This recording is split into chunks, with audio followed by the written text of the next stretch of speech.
Girl from the North Country is back, and it is magic. The show opened just days before the pandemic closed Broadway, and as of this month, the doors have officially reopened.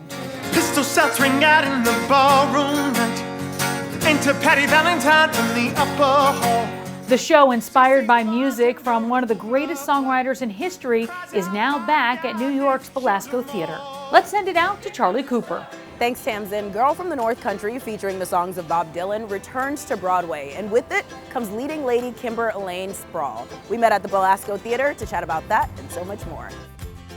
The show is about the Great Depression and really essentially needing community to get through such a difficult time, and it almost parallels a lot of what we just went through. Do you feel like audiences will get something new out of it that maybe they couldn't get prior to the pandemic and the social unrest that's happened? For sure, for sure. I think our show continues to grow with the times.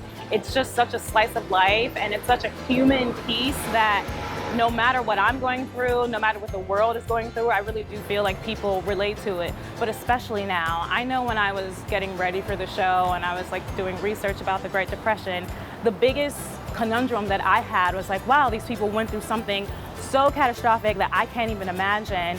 I don't know how do you do that? And then you realize when you experience a pandemic, you're like, oh, you do. You find ways to survive. You find community. You're eager to make connections. You're eager to laugh and have experiences. And that's Girl from the North Country. It's about finding love while trying to survive. So talk to me a little bit about your character, and do you feel like you're going into this with a different perspective? Yeah, I play Marianne Lane. She is a 19-year-old woman.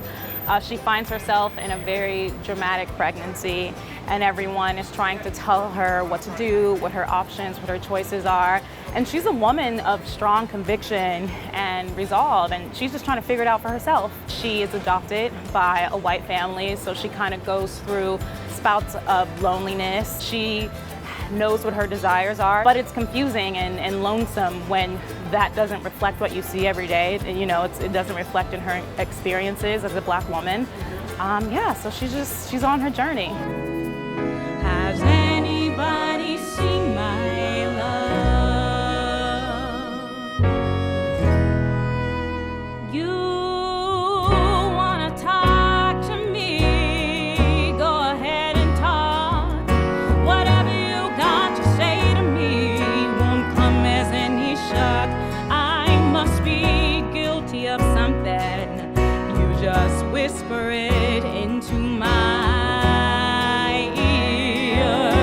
And of course, I have to ask you about the recently released cast album. Have you listened to it? Are you excited about it? Talk to me about that. We had it for a while, and I've been listening to it, and it's a beautiful album. I mean, it's Bob Dylan, so we have that, and we have beautiful musicians and singers, and I love the music. Our words contemplate the pangs of despised love, the law of delays, the insolence of office. The pangs of despised love, the laws delayed, the insolence of office.